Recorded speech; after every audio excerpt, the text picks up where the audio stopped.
actividad especial de este segundo congreso sobre imaginarios argentinos, del que estamos participando, porque está previsto, es algo que venimos trabajando hace muchísimo tiempo, estaba previsto para hoy y mañana, y a raíz del veto del presidente a la ley de financiamiento, mañana no va a haber actividades y por lo tanto lo que correspondió a la segunda jornada no sabemos en este momento de qué manera se va a poder reprogramar. Así que lamentablemente empezamos con ese entendido particular hoy y no obstante lo cual lo vamos a hacer con todo el ímpetu que teníamos de la mejor manera, pero es una circunstancia que no podíamos dejar de mencionar. Vamos a comenzar, aparte, bueno, digamos, vale decirlo, aunque pueda parecer que está de más, sería un contrasentido absoluto estar hablando de los temas que nosotros hablamos, de los desafíos de hoy, de lo argentino y de lo que estemos atravesando cuando está ocurriendo algo de esa naturaleza real. No tendría ningún tipo de lógica. Entonces, en función de eso, lamentablemente hay muchos invitados, como pasa en el día de hoy, con los cuales trabajamos hace muchos meses, que se comprometieron a un día y a un horario y que en algunos casos dejaron otras actividades para poder estar, por lo cual va a ser muy difícil volver a coincidir y poder programar. Por eso la complicación, pero no hay duda y ellos van a estar de acuerdo que no se puede estar hablando como si no pasara nada, como si estuviéramos en la actividad normal y por lo tanto lo lógico es que se va a suspender. Para arrancar con lo de hoy tenemos la visita de una ponencia externa, los invito a acercarse.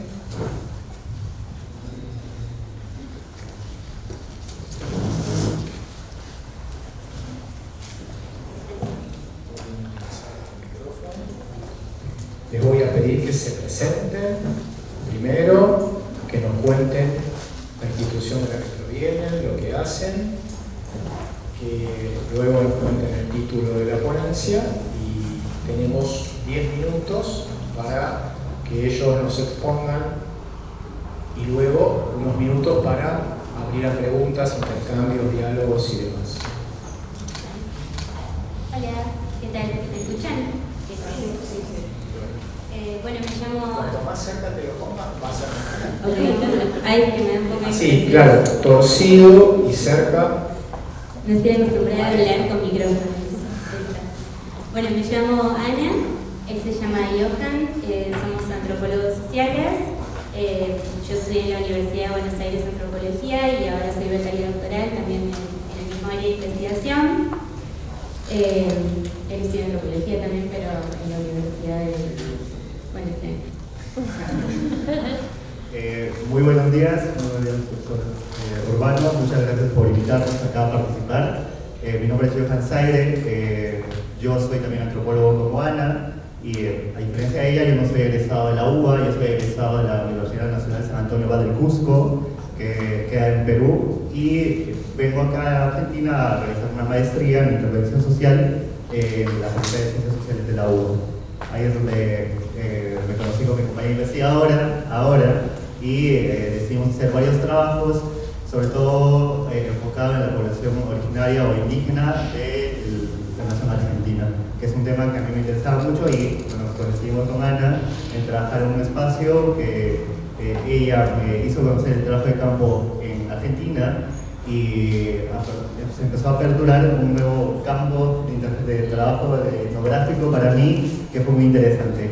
Quizá Ana les pueda contar un poco más sobre el trabajo que hacemos en campo, que es muy interesante, que también va relacionado con el tema de la identidad y cómo se va construyendo la identidad nacional argentina, y también lo voy comentando y machando con cómo se fue construyendo también la identidad nacional peruana, ¿no? Es otra nación que también está dentro de Latinoamérica y maneja también dinámicas similares. Bueno, el trabajo que... Hola. Hola, ahí está. El trabajo que hacemos nosotros es una etnografía, un trabajo de campo antropológico colaborativo que está ubicado en una ciudad de la provincia de Chaco que se llama Juan José Castelli, que se la conoce como la puerta del impenetrable. Ahí yo investigo la atención perinatal de mujeres y adolescentes embarazadas con VIH. Y él investiga cómo es la educación intercultural bilingüe. Y haciendo ese trabajo, cuando salieron los datos del censo 2022,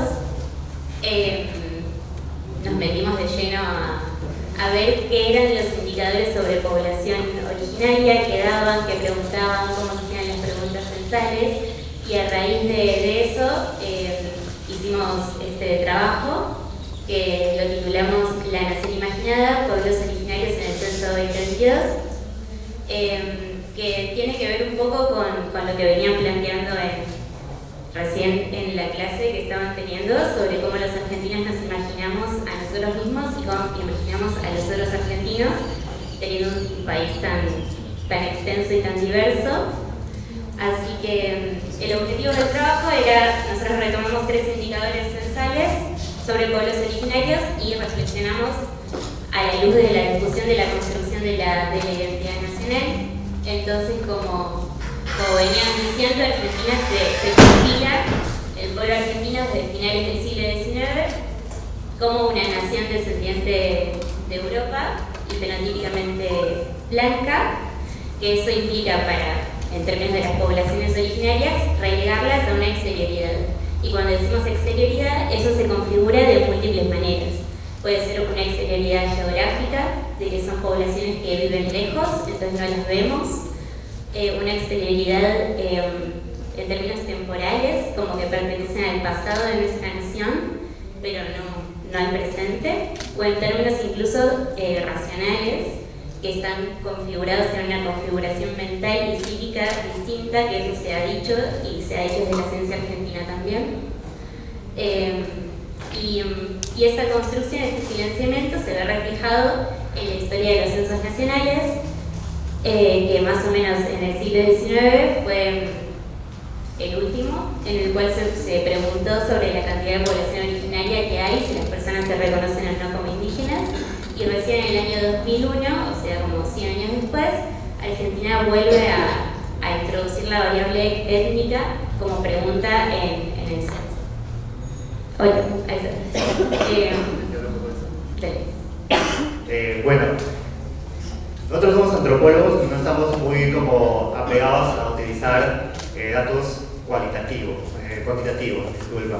Realmente es algo que se hace de la sociología u otras ciencias, pero nosotros lo que decimos es también coger un poco esta información que estaba saliendo porque estaba muy relacionada a la población con la que trabajábamos. Como dice Ana, los censos en Argentina, después del primer censo de Sarmiento, dejan de preguntar por la identidad étnica o si cuántos indígenas están en determinada población.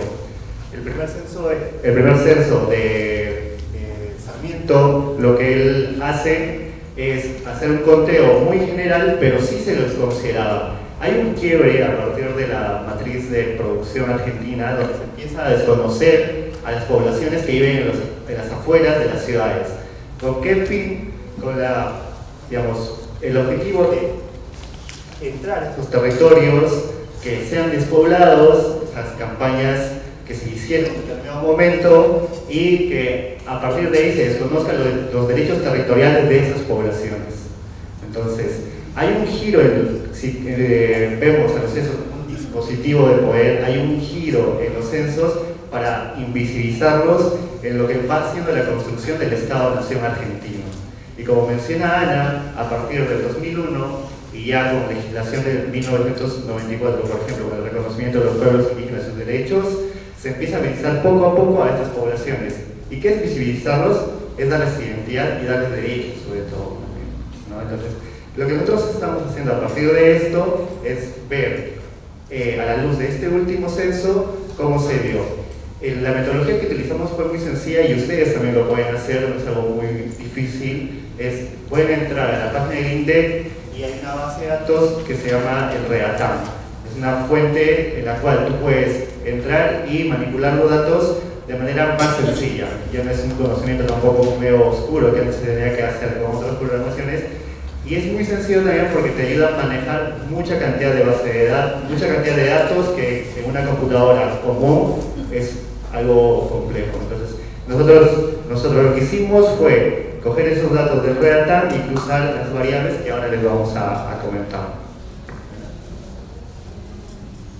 Las tres variables que trajimos, que creemos que repiten y se relacionan con esta construcción más invisibilizadora de la identidad indígena argentina, fueron el índice de ruralidad, las lenguas que se hablan en el país y el indicador de trabajo, de que trabajan las poblaciones originarias.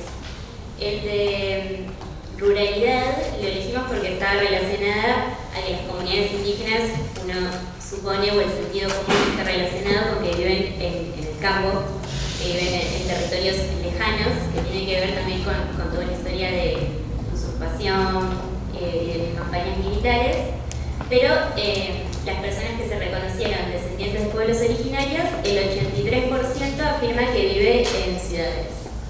Así que ese era un primer indicador, como que la gran mayoría de poblaciones originarias están asentadas en medios urbanos. Y eso no quiere decir que hayan perdido su raíz, su identidad o lo que sea, sino que se van reconfigurando en nuevos escenarios políticos. Sí. Lo que hicimos en un primer momento es separar por provincia, y en cada provincia la cantidad de personas que se identificaba como descendiente de una población originaria, en relación a la misma provincia, cuántos de ellos vivían en la zona urbana, en la zona rural dispersa y en la zona rural concentrada. La gran mayoría de ellos, las personas que se reconocen como originarios, viven principalmente en la zona urbana, como menciona Ana. Pero algo que pudimos poner en el trabajo que enviamos, pero que hicimos el ejercicio, fue también la concentración en relación a números como absolutos. Por ejemplo, el lugar que tiene mayor concentración en el país de población originaria no son las provincias del norte ni las del sur, es justamente Buenos Aires. Es el lugar con mayor cantidad de población en números absolutos que concentra a población originaria, que es algo que quizá puede ser invisibilizado, ¿no? Y yo, como una persona que viene de otro país, generalmente en los discursos escucho de personas que hablan en el día a día, se desconoce esa realidad de las poblaciones que viven no a miles de kilómetros, están acá a nuestro lado, son nuestros vecinos y comparten su cultura diariamente con nosotros, pero por una suerte de construcción de identidad lo vamos invisibilizando, ¿no? Inclusive ellos mismos empiezan a tener otras formas de relacionamiento frente a la cultura nacional, tratando de invisibilizar ellos mismos algunos rasgos culturales que se suelen asociar como lo malo o lo que es incorrecto en la socialización de la vida diaria. Bueno, y después lo de cantidad de lenguas habladas en Argentina, 53 lenguas ancestrales fueron documentadas, o sea que personas que se identifican como pertenecientes a un pueblo originario afirman hablar esa lengua, más o menos fue el 30% de esa población autorreconocida, lo cual es un montón decir que en Argentina se hablan 53 lenguas teniendo un sistema de educación que no enfatiza mucho ese costado. Bueno, ya voy a decir la última porque así vamos cerrando. Y lo último tiene que ver con la participación en la economía nacional. La categoría más usada fue el comercio, ¿no? Dedicarse al comercio, a la construcción y al empleo en casas particulares. Sí, en relación a la lengua, que yo vivo en un país donde el sistema educativo tiene como una vasta experiencia en educación intercultural bilingüe, cuando hablamos esto con Ana fue realmente sorprendente porque el modelo argentino es un modelo homogeneizador. La escuela argentina siempre se ha pensado como una suerte de escuela que va a absorber a las comunidades, muy distintas en las escuelas peruanas, por ejemplo, donde la ruralidad y poblaciones originarias, a pesar de que el Estado no tenía una política claramente, la Iglesia y otros organismos que estaban concentrados en esas zonas donde había mucha población originaria, sí tenían esa idea de educar a la gente en su mismo idioma, en su misma lengua, y si vemos los números, no están muy alejados, la cantidad de población que habla su lengua, con la de Argentina, no en números absolutos, sino en números relativos, porcentajes se parecen mucho, ¿no?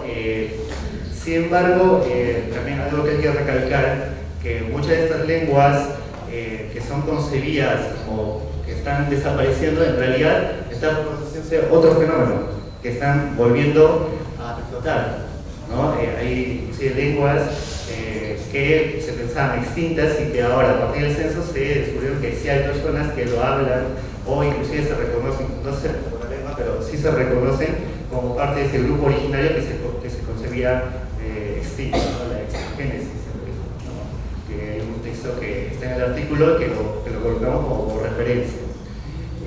Y sobre comercio, también eso cae mucho, digamos, en el pensar diario de creer que por ser indígena debe trabajar, no trabaja en primer lugar, se cree, está en la zona rural o cazando o pescando, o se tiene ese imaginario quizá, y realmente son parte de la economía nacional, ¿no? Están en su día a día, son parte del aparato productivo. En un primer momento, en el Estado argentino, eran parte de las haciendas, esa mano de obra que sostenía todo ese aparato productivo, pero ahora también trabajan en las grandes urbes, están en el área de construcción principalmente, en atención doméstica y otras actividades como manufacturería también, ¿no? Que fuimos viendo. Y algo que quería resaltar es el tema de enseñanza, que un grupo... Completemos, ya estamos en tiempo. Bueno, y un grupo muy importante también que está saliendo adelante es el tema de enseñanza. Muchas personas del Perú que son muy indígenas empezaron a trabajar en el rubro de enseñanza, que es justamente por esta política de educación intercultural bilingüe que se va manejando y que van incluyéndose ellos en estos centros de formación intercultural bilingüe. Bueno, con eso queríamos comentar todo lo que habíamos trabajado, espero que les haya interesado. Muchas gracias.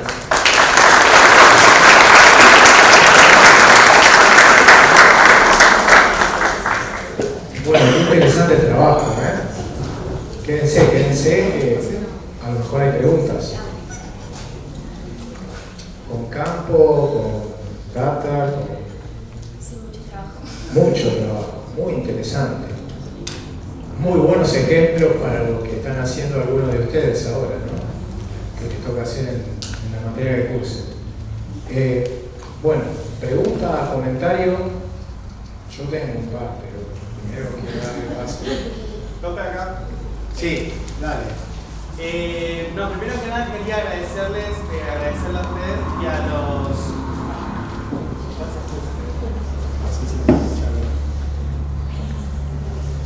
Bueno, primero que nada quería agradecer a usted, profe, por abrirnos a estos campos de conocimientos, a los chicos también, gracias por su experiencia. Es muy enriquecedora para nosotros y también para el trabajo de campo que nosotros vamos a abordar y ya estamos preparando inclusive. Mi pregunta era, ¿cuáles son las dificultades que ustedes se enfrentaron en este trabajo de campo? Si tuvieran alguna dificultad, ¿cuál es su experiencia ante esta investigación que ustedes tuvieron? Hola. Bueno, gracias por la pregunta. Dificultades, muchas, siempre. ¿Dónde no? Si no hay dificultades es que algo quizás no está marchando bien. Sobre todo logísticas, sobre cómo llevar adelante físicamente la investigación. También es un territorio que desde Buenos Aires nos queda un poco lejos,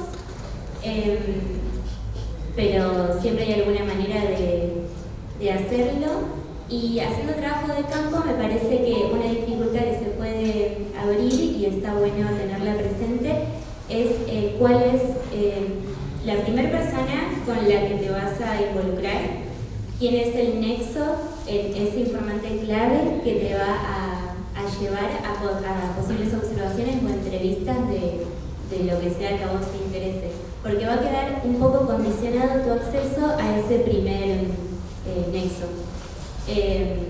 Para tenerlo en cuenta, para saber cómo yo me quiero involucrar con esta temática, desde qué lugar. Sí, eso del trabajo de campo en Chaco sobre todo, lo que comentan es muy importante. Respecto a este trabajo, propiamente que trabajamos con los datos del censo, por ejemplo, algo que fue al principio medio tedioso es saber el uso de la base de datos. Es algo que quizá al principio no te enseña nadie y no hay como un tutorial o algún curso donde te enseñe esto. Yo vi un curso sobre manejo de datos, pero por ejemplo solo tomaban la encuesta censal y no los datos del censo porque son una cantidad increíble de datos.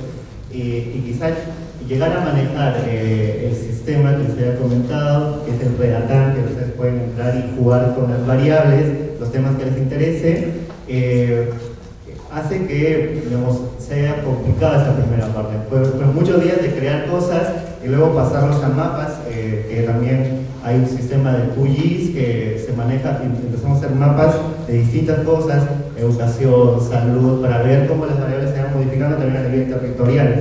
Entonces eso también, como fue medio complejo de ese lado, nosotros siendo antropólogos, que también es algo que no manejamos mucho. Y lo otro que Ana decía, que es muy importante, el informante clave en el campo, la persona que te va a ayudar a contactar con el resto de personas. Algo desde mi experiencia en campo, en Cusco, por ejemplo, que hice, fue primero identificar a las personas que son más abiertas y que tienen mayor disposición a contactar con el resto de la comunidad. No cerrarte a una sola persona, que también es importante, no quedarte con una sola persona que te lleve a conocer o comunicarte con las distintas personas con las que quieres charlar. Y lo otro es no tenerle miedo tampoco a preguntar. La gente siempre está dispuesta a poder charlar. Muchas veces vamos a campo y no sabemos, tenemos que estar con miedo y quizá el mejor informante clave está a tu costado y no lo estamos sabiendo. Entonces, animarse a preguntar a las personas va a ser súper importante para que puedan conocer el tema de trabajo. Eso es lo que debemos contestar. Muchas gracias. ¿Alguna otra pregunta?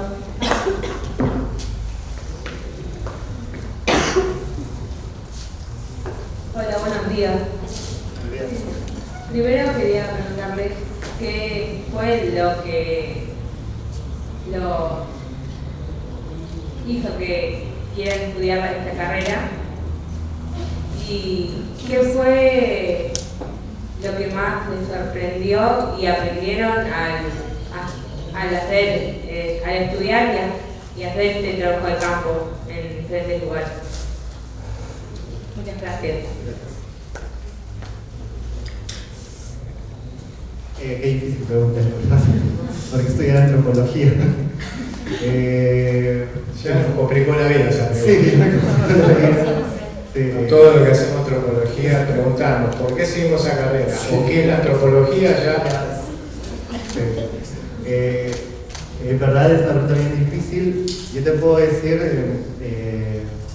que decidí estudiar antropología quizá por el contexto en el que yo me manejaba también, que es muy importante para mí, en la ciudad de Cusco, que es una tradición etnográfica muy importante. Quizá conocen a John Murra, que es un investigador que estuvo allá, y que de una u otra manera tuve algo de saber qué era la antropología. No me imaginaba como en una película gringa, que estoy ahí corriendo con mi látigo ni nada de eso, sino sabía más o menos qué era lo que me esperaba y sobre todo el enfoque social que tenía incluso con la antropología y que también había podido ver. Eso fue algo que me gustó.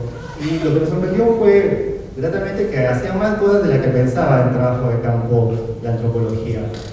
Por ejemplo, luego yo aprendí en el trabajo de campo, puedo trabajar en el sector público o privado, puedo trabajar desarrollando proyectos de intervención con organismos internacionales, multilaterales, y que a diferencia de otros profesionales te da un enfoque distinto quizá a la mirada de intervención, que es algo que los antropólogos tienen a través del trabajo de campo, eso el de hablar, de charlar con la gente. piensan bajar los proyectos desde el territorio, no desde una oficina que se imagina a alguien que eso es lo que quiere la persona. Creo que eso es algo muy valioso y que me diferenció como profesional en los ámbitos que pude haber trabajado y que lleva nuevos caminos, como manejar datos estadísticos. Ni me imaginaba que iba a imaginar. Bueno, eso, no sé. Yo empecé a estudiar antropología apenas terminé el secundario. Es una carrera que se suele elegir un poco más grande también.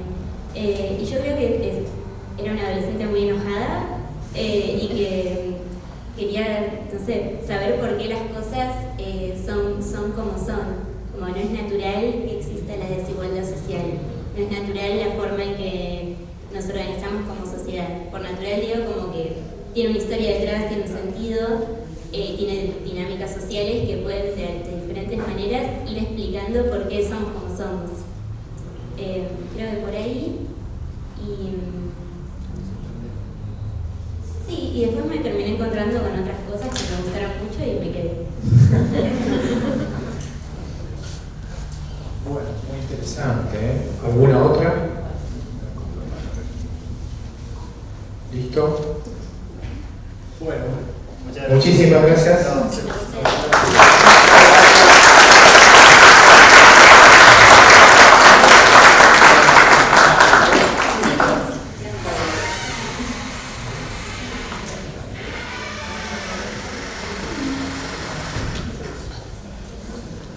Vamos a cambiar el ángulo en cuanto a la temática, porque el invitado que tenemos ahora se va a referir al deporte. Es una personalidad muy importante, conocida. No le vamos a pedir a él mismo que se presente, que nos cuente quién es, pero va a estar relacionado con identidad, comunidad, y en relación a eso también, como parece lo argentino en todo eso. Va a ser un rato seguramente muy amable, donde además de la trayectoria del invitado y todas las cosas interesantes que puede contar y que ustedes le van a poder preguntar, va a aparecer permanentemente atravesándonos el tema de nuestra idiosincrasia, de nuestra identidad, de las características de lo argentino, etcétera, etcétera. Me avisaron que ya estaba, así que me acerco a la puerta a ver si están subiendo.